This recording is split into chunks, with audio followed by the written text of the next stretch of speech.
स्वागत है आपका इस खास सेगमेंट में और अगले 10 मिनट में हम आपको बताएंगे कमोडिटी मार्केट से जुड़ी बड़ी खबरें। बजिंग कमोडिटीज़ कौन कौन सी हैं और उस पर रणनीति क्या होनी चाहिए आज के लिए, ये भी हम आगे समझने की कोशिश करेंगे एग्री और नॉन एग्री कमोडिटीज़ दोनों ही स्पेस में। लेकिन सबसे पहले शुरुआत करते हैं एग्री कमोडिटीज़ से। हल्दी जून वायदा 18,900 रुपये के करीब बिकवाली का रुझान था यहाँ पर। जीरा मई वायदा 22,600 के पास और दायरे में यहाँ पर कारोबार हो रहा था। धनिया की बात करेंगे तो यहाँ पर भी बिकवाली का रुख 7,500 रुपये के पास धनिया में कारोबार हुआ। ग्वारगम की अगर बात करेंगे तो निचले स्तरों से हल्की खरीदारी हुई और 11,200 रुपये के करीब यहाँ पर भी कारोबार हो रहा था। ग्वार सीड की बात करें तो यहाँ पर भी दायरे में ही ट्रेड हो रहा है ग्वार सीड में और 5,600 रुपये के नीचे ग्वार सीड है। इसके अलावा कैस्टर 5,700 रुपये के पास ऊपरी स्तरों से कैस्टर में हमने देखा मुनाफा वसूली देखने को मिली। सनफ्लावर ऑयल 865 रुपये के करीब और सभी तेलों में यहाँ पर दबाव ही देखने को मिला। कपास की बात करें तो यहाँ पर भी रेंज में ही कारोबार हो रहा था। अप्रैल 2025 वायदा 1,600 रुपये के करीब कारोबार हो रहा था यहाँ पर। कपास खली की बात करें 2,550 रुपये के करीब निचले स्तरों से हल्की खरीदारी थी कपास खली में। मेंथा ऑयल में बिकवाली का रुख और 925 रुपये के करीब मेंथा ऑयल में ट्रेड देखने को मिला। तो ये हैं एग्री कमोडिटीज़ की 10 बड़ी खबरें। किस तरह का एक्शन था हमने आपको बताया, लेकिन अब ट्रेड कैसे लें आज के लिए ये भी समझ लेते हैं। हमारे साथ कमोडिटी मार्केट पर अपनी रणनीति बताने के लिए दिनेश सोमानी जी जुड़े हैं प्रो इंटेलीट्रेड सर्विसेज से। सर बहुत बहुत धन्यवाद आपका समय देने के लिए आज। तो एग्री कमोडिटीज की बात करें, शुरुआत सबसे पहले जीरे से करते हैं क्योंकि यहाँ पर दायरे में कारोबार हो रहा था और फंडामेंटल्स की बात करें तो ग्लोबल खरीदारों की भारत के जीरे में दिलचस्पी इस वक्त देखने को मिल रही है। 22,600 रुपये के लेवल्स के करीब ट्रेड हो रहा है। जीरा को अगर ट्रेड करना हो तो आगे के लिए क्या ट्रेंड देख रहे हैं आप और कैसे ट्रेड करें इसे? जी नमस्कार। हमने देखा जीरा निचले स्तरों से 21,400 से बढ़कर करीब करीब 23,000 के आसपास का लेवल्स बना है। ये शॉर्ट टर्म इसके लिए एक पुलबैक रैलीज आई क्योंकि अराइवल जो थी, जो 60,000 70,000 बोरी की अराइवल्स आ रही थी, वो घटकर अभी 12 से 20,000 बोरी की अराइवल्स आ गई है। मतलब अराइवल्स काफी श्रिंक हो गई है। बताया जा रहा है कि कुछ पिछले समय में राजस्थान में इलेक्शन होने के कारण अराइवल्स में कटौती हुई है, लेकिन सप्लाई निरंतर बढ़ सकती है। तो मुझे ऐसा लगता है कि 23,000 23,200 की रेंज में जो जीरा है, अप्रैल वायदा मई का वायदा जो है यहाँ पर इसमें बिकवाली करके चलना चाहिए। निचले स्तर में मुझे लगता है दोबारा 21,800 के लेवल्स हमने देख सकते हैं। बहुत ज्यादा अपसाइड पोटेंशियल इसमें इसलिए नजर नहीं आता है कि थोड़े भी प्राइसेस बढ़ते हैं तो सप्लाई इसमें निरंतर बढ़ सकती है। ठीक है, तो ये है सलाह जीरे पर ट्रेड करने के लिए। इसके अलावा धनिया पर नज़र डालें तो यहाँ पर भी बिकवाली का रुख है। वायदा में भाव 7,500 रुपये के पास। आवक बढ़ने का दबाव इस वक्त धनिया में नज़र आ रहा है, तो यहाँ पर भी लगातार हम बिकवाली का एक ट्रेंड देख रहे हैं। दिनेश जी, धनिया को कैसे ट्रेड करें? पूजा जी, पिछला एक महीना अगर हम देखते हैं तो बहुत ही रेंज बाउंड और डल से एक्टिविटी इसमें नजर आती है। नीचे में 7400 के लेवल बनते हैं, ऊपर में 7,500 के लेवल बनते हैं और ये ट्रेडर के हिसाब से काफी एक अच्छा काउंटर मुझे लगता है, क्योंकि जब भी 7480 7500 के आसपास के लेवल मिलते हैं उसमें खरीदारी करके चले और 7800 7,500 के आसपास फिर से ग्वाली चल करके चले। अनलेस एंड अनटिल 7850 के ऊपर कुछ क्लोज करती है, इसमें अपसाइड जो है मुझे एक रेंज बाउंड एक्टिविटी ही लगती है।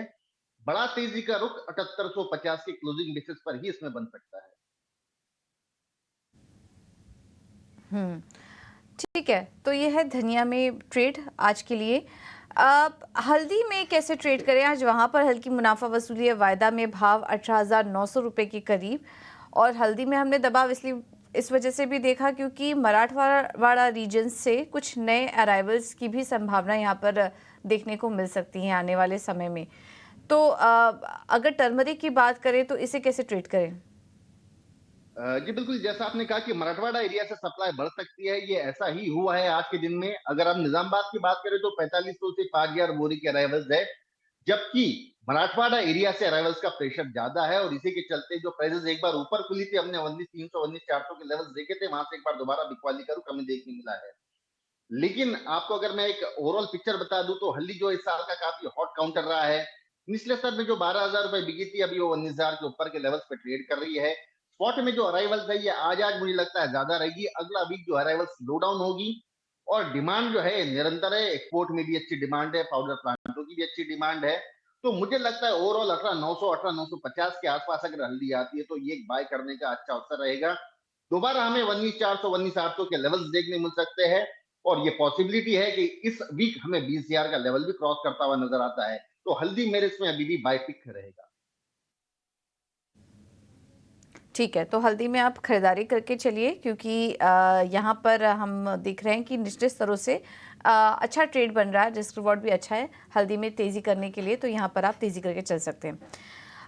अब ग्वार की बात करें तो यहाँ पर भी दायरे में कारोबार, ग्वारगम वायदा 11,200 रुपये के करीब और ग्वार सीड वायदा 5,600 रुपये के नीचे कारोबार हो रहा है। आवक घटने से कीमतों में एक तेज़ी आई थी, लेकिन इस वक्त हम देख रहे हैं कि एक रेंज बाउंड ट्रेडिंग यहाँ पर देखने को मिल रही है। इसके अलावा ग्वारगम की एक्सपोर्ट मांग भी मजबूत दिखाई दे रही है। इन तमाम फैक्टर्स को आप कैसे देख रहे हैं दिनेश जी, ग्वार में, और कैसे ट्रेड करें? पूजा जी, अगर एनसीडीएक्स की सारी कमोडिटीज देखी जाए तो मुझे ग्वार और ग्वारगम ही ऐसा लगता है जो एक स्ट्रॉन्ग काउंटर है। इसका अंडरटोन काफी बुलिश नजर आता है मुझे। निचले स्तरों से 500 रुपए की तेजी आई है, कंसोलिडेशन फेज है। मुझे लगता है एक आध या दो दिन में 5560 5570 की रेंज अगर कहीं मिलती है तो ये मई कॉन्ट्रैक्ट का एक बहुत अच्छा लेवल है बाय करने के लिए। इस वीक में 5720 के लेवल्स हम देखने मिल सकते हैं और ऐसा लगता नहीं कि 5500 5520 के नीचे इसमें जाने की कोई संभावना है। तो रिस्क जो है ये काफी कम है और रिवॉर्ड इसमें थोड़ा सा ज्यादा है। मेरे हिसाब से इस वीक का ये सबसे स्ट्रॉन्ग काउंटर उभर करके आएगा। सबसे स्ट्रॉन्ग ट्रेड यहाँ पर निकल कर आ सकता है, इस वजह से खरीदारी करके चलिए। 5,640 5,720 के टारगेट्स दिखाई दे रहे हैं ग्वार सीड में। स्टॉप लॉस होगा 5520 का। चलिए, ये तो बात हुई एग्री कमोडिटीज़ की। अब कुछ नॉन एग्री कमोडिटीज़ पर भी नज़र डाल लेते हैं और शुरुआत जो है वो नेचुरल गैस की काफ़ी मजबूत है। 1.5% ऊपर नेचुरल गैस दिखाई दे रहा है। इसके अलावा मेटल्स की बात करें तो यहाँ पर भी हल्की मजबूती है। जिंक, कॉपर, एल्युमिनियम, लेड, यहाँ पर करीब 1.25 से 1.5% की तेज़ी इस वक्त देखने को मिल रही है मेटल स्पेस में भी। वहीं गोल्ड और सिल्वर की बात करें तो थोड़ी यहाँ पर कमज़ोर शुरुआत आई है। कच्चे तेल की भी शुरुआत कमज़ोरी ही देखने को मिल रही है। तो सबसे पहले नेचुरल गैस से शुरुआत करते हैं, जहाँ पर कि काफ़ी अच्छा रुझान इस वक्त है। 1.5% की मजबूती है नेचुरल गैस में। क्या सलाह होगी आपकी दिनेश जी, आज नेचुरल गैस को अगर ट्रेड करना हो तो क्या लेवल्स देख रहे हैं आप? जी, मुझे लगता है पिछला काउंटर जो एक्सपायर हुआ उससे ये काउंटर करीब करीब 20 से 22 रुपए ऊपर था और इसीलिए रोल ओवर इसमें काफी कम रहा है। मुझे लगता है 162 20 के आसपास के लेवल जो है नेचुरल गैस के, एक बार यहाँ पे रिस्क लेके खरीदारी की जा सकती है। 170 का ये लेवल दिखा सकता है, 158 का इसमें स्टॉप लॉस मेंटेन किया जा सकता है।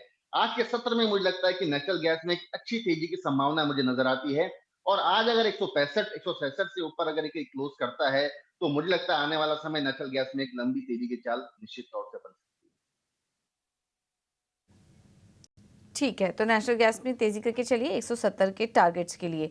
बेस मेटल्स में दिनेश जी कहाँ मौके देख रहे हैं आप? अच्छी शुरुआत यहाँ पर भी है, मजबूती है जिंक में, कॉपर में भी और एल्युमिनियम में भी तेजी दिखाई दे रही है। यहाँ पर ट्रेड के मौके कहाँ देख रहे हैं आज? जी पूजा जी, लास्ट वीक मैंने एक बढ़िया एक आर्टिकल पढ़ा था जिसमें ये लिखा था कि जितने भी एनर्जी सेक्टर वाले जो पोटेंशियल प्लेयर्स है वो सारे के सारे बेस मेटल्स की ओर अपना रुख मोड़ रहे हैं और मुझे लगता है यही एक बड़ा रीजन रहेगा जो आने वाले समय में बेस मेटल्स में एक बड़ी तेजी का संकेत दे सकता है। अगर मैं कॉपर की बात करूं तो मुझे लगता है कि 861-50 के आसपास कॉपर खरीदारी करना चाहिए, 857 के स्टॉप लॉस से 870 के लेवल्स हमें देखने मिल सकते हैं। जबकि जिंक जो है कि अंडरटोन काफी बुलिश और स्ट्रॉन्ग लगता है मुझे। 854-50 के ऊपर अगर ये ट्रेड करता है तो इसमें भी एक खरीदारी का अवसर ढूंढा जा सकता है। 254-50 के ऊपर इसमें खरीदारी का अवसर ढूंढा जा सकता है। 258-50 का इसमें लक्ष्य दिखा जा सकता है और 252 का स्टॉप लॉस मेंटेन किया जा सकता है। एल्यूमिनियम भी अंडरटोन बुलिश है, एक 236-235 के रेंज में एक बेस क्रिएट कर रहा है। 236 के आसपास एल्यूमिनियम खरीदारी की जा सकती है। 240-244 के लेवल्स हमें जल्दी देखने मिल सकते हैं। 233-80 का इसमें स्टॉप लॉस मेंटेन किया जा सकता है। तो ओवरऑल एक बेस मेटल्स जो पैक है मुझे आने वाले समय में काफी बुलिश, अंडरटोन काफी स्ट्रॉन्ग नजर आता है। इसमें निवेश करके चले, आने वाला समय बेस मेटल्स अच्छा रुपया दे सकता है। ठीक है, तो एक बेस बना रहा है, मेटल्स में बेस बनते हुए दिखाई दे रहा है। एल्यूमिनियम थोड़ा नीचे, लेकिन यहाँ पर भी आप खरीदारी का ट्रेड ले सकते हैं। उसके अलावा कॉपर अच्छा लग रहा है तेज़ी करने के लिए। टारगेट 466 472 के दिखाई दे रहे हैं और जिंक में भी आप खरीदारी करके चल सकते हैं 258 के लक्ष्य के लिए। तो ये है सलाह आज 20 मिनट में। गोल्ड सिल्वर में हल्की कमजोरी शुरुआत हो रही है, गोल्ड में भी और सिल्वर में भी। यहाँ पर क्या ट्रेड देख रहे हैं आप दिनेश जी? जी गोल्ड सिल्वर इतने बड़े काउंटर्स हो गए कि 100-150 रुपए इसमें तेजी मंदी वाली कोई ऐसी बहुत बड़ी बात नजर नहीं आती है मुझे। लेकिन हाल फिलहाल जो इतनी बड़ी रैली दोनों काउंटर्स में आई है, मुझे लगता है कुछ समय ये कंसोलिडेशन फेज में चला गया है और ट्रेडिंग से अगर इससे वंचित रहे तो ज्यादा मुनासिब रहेगा। फिर भी अगर सिल्वर की मैं बात करूं तो मुझे लगता है कि 82 400 के आसपास सिल्वर खरीदारी की जा सकती है, लेकिन 83,050 का ही इसमें लक्ष्य देके शॉर्ट टर्म 400-500 रुपए की इसमें तेजी आ सकती है और 82-100 का स्टॉप लॉस मेंटेन किया जा सकता है।